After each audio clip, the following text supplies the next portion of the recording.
ఒక మానసిక వైద్య నిపుణుడిగా ఉమ్. మనుషుల్లో ప్రధానంగా ఎలాంటి మనస్తత్వాలు ఉంటాయి? ఎన్ని రకాల మనస్తత్వాలు? చాలా ఉంటాయి. అంటే దీనిపైన పర్ఫెక్ట్ 100% పర్ఫెక్ట్ ఎవరైనా ఉంటారంటే నో. ఓ 100% పర్ఫెక్ట్ అనేది భానుమతి ఒక సినిమాలో అంటుంది, పండంటి సంసారం అని.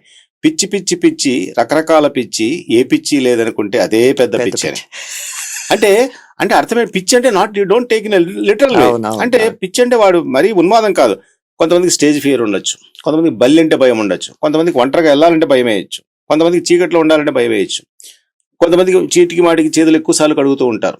సో కొంతమందికి ముక్కు మీద కోపం ఉంటుంది, కొంతమందికి జలసి ఎక్కువ ఉంటుంది, కొంతమంది ఓర్చుకోలేరు, కొంత ఇన్ఫీరియారిటీ కాంప్లెక్స్, ఇలా.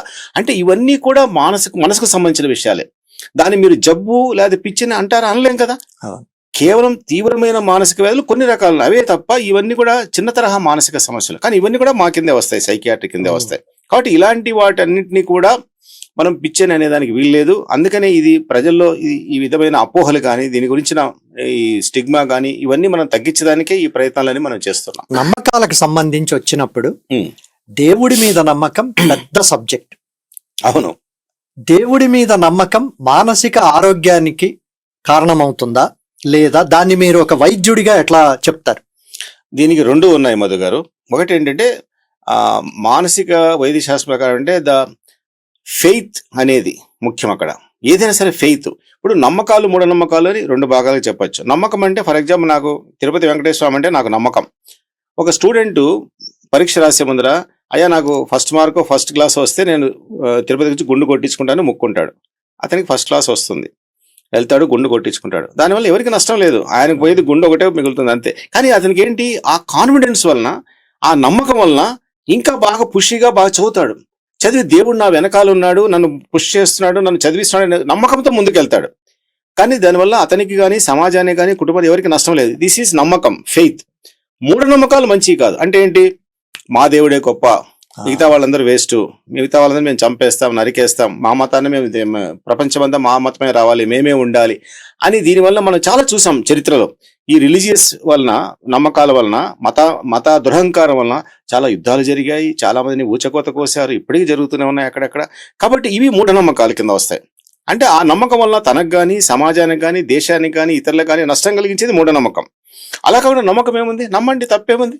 ఇప్పుడు అతనికి దేవుడిపైన నమ్మకం వలన అతను పరీక్ష బాగా రాయగలుగుతున్నాడు. నిజంగా కష్టపడింది ఇతనే, చదివేది ఇతనే, కానీ ఒక రకమైన ఫోర్స్ అతనిలో నాకు అడ్వాంటేజ్ గా పాజిటివ్ గా పనిచేసి, as long as it is helping you, there is nothing wrong in believing in God. కానీ అదే నమ్మకము మూఢనమ్మకం అయ్యి మేమే గొప్ప, మావాడే గొప్ప, మిగతా వాళ్ళందరూ కాదు అనేది మాత్రం మంచిది కాదు. అలాంటి రాకుండా నమ్మకం అనేది ఎప్పటికి కూడా మనిషికి, ఆ నమ్మకం వల్ల చాలా మంది ఇప్పుడు కష్టాలు వస్తాయి. కష్టాలు వస్తే ఏం చేస్తారు, మామూలుగా దేవుడా నువ్వే దిక్కు, నువ్వే రక్షించు అని అనుకుంటే అతనికి మెంటల్గా రిలీఫ్ వస్తుంది, స్ట్రెస్ తగ్గుతుంది. ఎందుకంటే నా పైన ఒకడు ఉన్నాడు, ఆవిడ చూసుకుంటాడు, నా ప్రయత్నం నేను చేస్తా, కానీ ఫైనల్గా డెస్టినీనో దేవుడో లేకపోతే కర్మ సిద్ధాంతమో ఏదో పని చేస్తుంది అని ఈ బిలీఫ్ వలన. నిజంగా ఇంకా అది లేదనుకోండి, అసలు మాలాంటి డాక్టర్లు కొన్ని లక్షల మంది కావాలి అసలు. అంటే నిజంగా సమస్యలు ఉన్న వాళ్ళందరూ మా దగ్గరికి రావాలంటే మా హాస్పిటల్ సరిపోవు. వాళ్ళందరికీ ఇంట్లోనే సమస్య వచ్చినప్పుడు దేవుని దగ్గరికి వెళ్ళి ప్రశాంతం కళ్ళు మూసుకొని దైవ ప్రార్థన చేసుకోవడమో, భజన చేసుకోవడమో, ఏదైనా చదువుకోవడమో, టెంపుల్కి వెళ్ళి కొంతసేపు కూర్చొని, ఇవన్నిటి వలన మానసిక ప్రశాంతత లభిస్తుంది చాలా మందికి. అది హెల్ప్ చేస్తూ ఉంది. సీరియస్ అయిన తర్వాత ఎలాగో మా దగ్గరికి వస్తారు, అది వేరే విషయం. కాబట్టి చాలా మందికి the belief in God, the belief in spirituality కానీ, రిలీజియన్ కానీ, ఏదైనా కానీ, అవన్నీ కూడా. అందుకని ఇప్పుడు కొత్తగా ఏంటంటే, ఇంతకుముందు హెల్త్ అంటే కేవలం ఫిజికల్ హెల్త్ కాదు, మెంటల్ అండ్ సోషల్ వెల్బీయింగ్ అనేవాళ్ళు. Health is defined as physical, mental and social wellbeing. ఇప్పుడు కొత్తగా డైమెన్షన్ యాడ్ చేసింది WHO, ఏమని, స్పిరిచువల్ వెల్బీయింగ్ అని.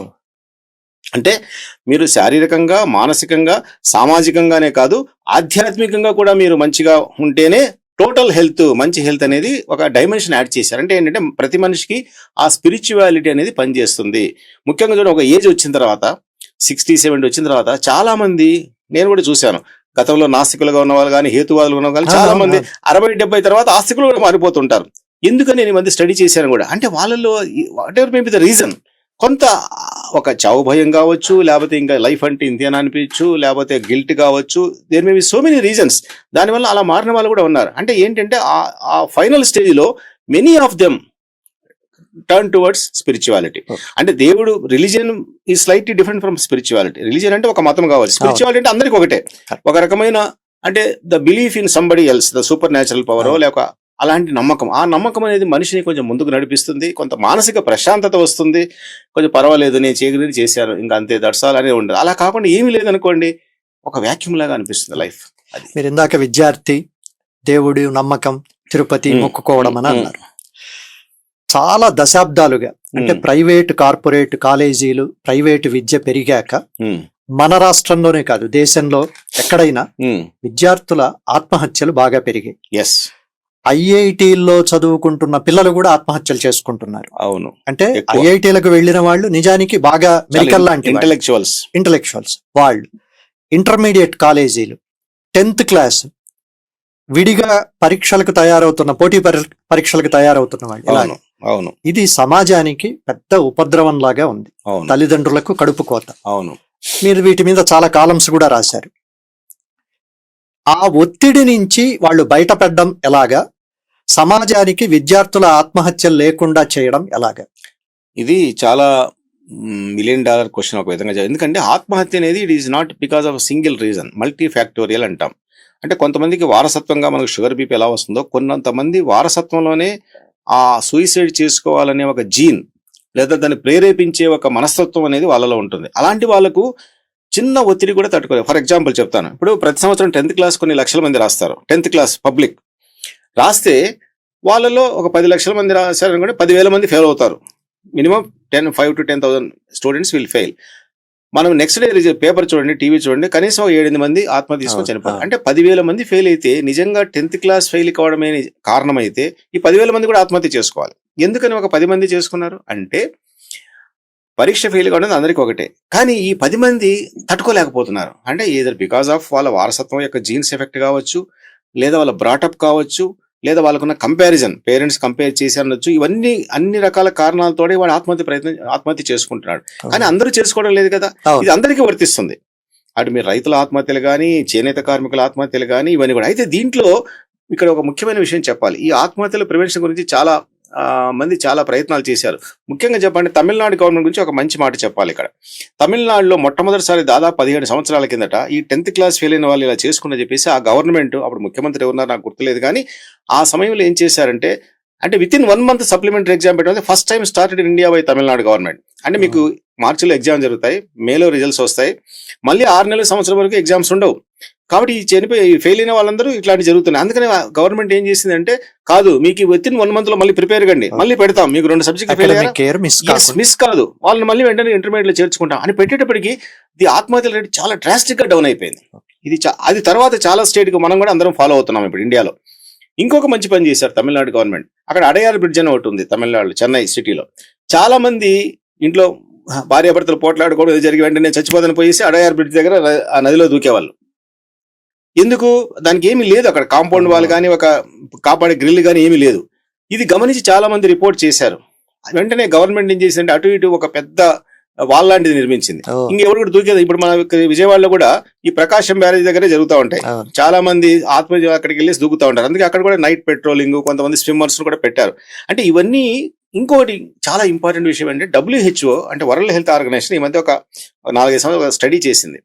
పల్లెటూర్లలో ఎక్కువగా మొగుడు పెండ్లం పోట్లాడుకున్నా, ఏదైనా ఆర్థిక సమస్య ఉన్నా వెంటనే ఏంటి, పురుగుల మందు ఉంటుంది దొడ్లో, పొలాలు కొట్టేది, పిచికారీ చేసే మందు. ఆ మందు రెడీగా అందరి రైతుల ఇళ్లలో ఉంటుంది తప్పనిసరిగా. వీళ్ళు వెంటనే వెళ్ళి అక్కడికి వెళ్ళి తాగేసి చచ్చిపోయేవాళ్ళు. వాళ్ళు ఏం స్టడీ చేశారంటే, దీనిలో ఖమ్మం జిల్లాలో కొన్ని గ్రామాలను ఎంచుకున్నారు. ఖమ్మం జిల్లాలో కొన్ని గ్రామాల్లో ఆత్మహత్యలు చాలా ఎక్కువగా ఉన్నాయని వాళ్ళంతా సర్వే చేసి, లక్ష్మీ విజయ్ కుమార్ అనే ఒక సైకియాట్రిస్ట్ చెన్నైలో, మా కొలీగు చెన్నైలో ఉంటారు, ఆమె దీనిపైన ఒక పరిశోధన చేస్తూ దాంట్లో కొన్ని అక్కడక్కడ ఎక్కడ ఎక్కువ జరుగుతున్నాయి విలేజెస్లో, ఫార్మర్స్లో అని చూస్తే, ఈ విలేజెస్ తీసుకుని అక్కడ ఏం చేశారంటే, అక్కడ ఒక పంచాయతీ ఆఫీస్లో ఒక లాకర్ సిస్టమ్ పెట్టారు. మన బ్యాంకులో డబ్బులు దాచుకుంటాం, నగలు దాచుకునేటట్లుగా అక్కడ కూడా ఒక లాకర్ సిస్టమ్ పెట్టి ఇంక ఎవరు కూడా ఆ పురుగుల మందులు ఇంట్లో పెట్టుకోరు. ఇప్పుడు for example Subbarao locker number 5, Ellaiah locker number 7, ఆయన పురుగుల మందు డైరెక్ట్ గా ఇంటికి తీసుకెళ్ళని వెళ్ళలేదు, ఆ లాకర్ లో పెట్టుకుంటాడు. పొలానికి వెళ్ళేటప్పుడు అక్కడికి వచ్చి ఓపెన్ చేసి పొలంలో కొట్టి మళ్ళీ తెచ్చి అక్కడే పెట్టాలి, ఇంటికి తీసుకెళ్ళేదానికి వీల్లేదు. దీనివల్ల ఏమైంది, ఇంట్లో భార్యాభర్తలు పోట్లాడుకున్నా, గొడవ జరిగినా, ఇంకోటి వచ్చినా అంటే ఏంటి మీరు అనొచ్చు, అయ్యా ఒకవేళ పురుగుల మందు లేదా వాడు చచ్చిపోవడం ఇంకొక రకంగా ఉరేసుకొని చావచ్చు కదా. కానీ accessibility, availability is very important. అంటే మన కళ్ళ ఎదురుగా ఉందనుకోండి, ఇప్పుడు బాగా డ్రింక్ అలవాటు పడినవాడు ఉన్నాడు, వాడికి తాగాలనిపిస్తుంది, బ్రాందీ షాప్ ఎదురుకుంటే తాగుతాడు. అసలు బ్రాందీ షాప్ లేవనుకోండి ఎక్కడ 2 కిలోమీటర్ల దూరంలో, ఏం చేస్తాడు వాడు? ఇది కూడా అంతే. అంటే మన ఎదురుగా యాక్సెసిబిలిటీ, అవైలబిలిటీ ఎదురుగా ఉన్నప్పుడు ఇమ్మీడియట్లీ విల్ రిసార్ట్. ఇంకోటి ఏంటంటే ఇది పురుగుల మందు ఇవన్నీ అంటే ఇన్స్టాంటేనియస్గా తాగితే ఇంక మళ్ళీ సర్వైవ్ చేయడం చాలా కష్టం. వాడు అలా కాకుండా ఏదో పొడుచుకోనో దూకో ఇంకొకటి చేశాడు అనుకోండి, మళ్ళీ కొంతసేపటికి మనం వాడిని పట్టుకుంటే వాడిని కాపాడేదానికి అవకాశం ఉంది. ఈ పురుగుల మందులు ఇవన్నీ కూడా ఎండ్రిన్ ఇవన్నీ కూడా మనం చూస్తున్నాం కదా, చాలా సీరియస్గా ఫేటల్గా ఉంటాయి. కాబట్టి ఇలాంటి ఆత్మహత్యలు నివారించడానికి అటు స్టూడెంట్స్లోను, రైతుల్లోనూ, మిగతా వాళ్ళలో కూడా ఇలాంటి చేస్తున్నారు. ఇంకా కొన్ని మంచి చేయాలి. ఇటీవల మా ట్రీట్మెంట్లు కూడా చాలా వచ్చాయి. ఆత్మహత్య ప్రయత్నం చేసిన వాళ్ళని తీసుకొస్తే వాళ్ళ కీటమిన్ అనే కొత్త ఇంజెక్షన్ వచ్చింది. ఇది ఒకప్పుడు మత్తు మందుగా వాడేవాళ్ళు. అనస్టిక్ అంటే మన ఆపరేషన్ చేసే ముందర మత్తు మందు లాంటిది, అడిక్షన్ మందు కాదు. ఈ కీటమిన్ ఇంజెక్షన్ అనేది ఇస్తే వెంటనే చనిపోవాలనుకున్న కూడా ఆశ చిగురిస్తుంది. నేను ఎందుకు ఇలా అనుకున్నాను, అరే నేను చాలా తప్పు చేశాను నేను మళ్ళీ అని అంటారు. అంటే ఒక్క ఇంజెక్షన్ కాదు, రోజు విడిచి రోజు ఒక 6-7 ఇంజెక్షన్లు అలా ఇస్తున్నాం అనమాట. మా ప్రాక్టీస్లో రెగ్యులర్గా మేము చేస్తుంటాం. అంటే వాడి సమస్య వేరే ఉండొచ్చు, ఏదో లవ్లో ఫెయిల్ అయ్యాడనో, పరీక్షలో ఫెయిల్ అయ్యాడనో ఉంటుంది.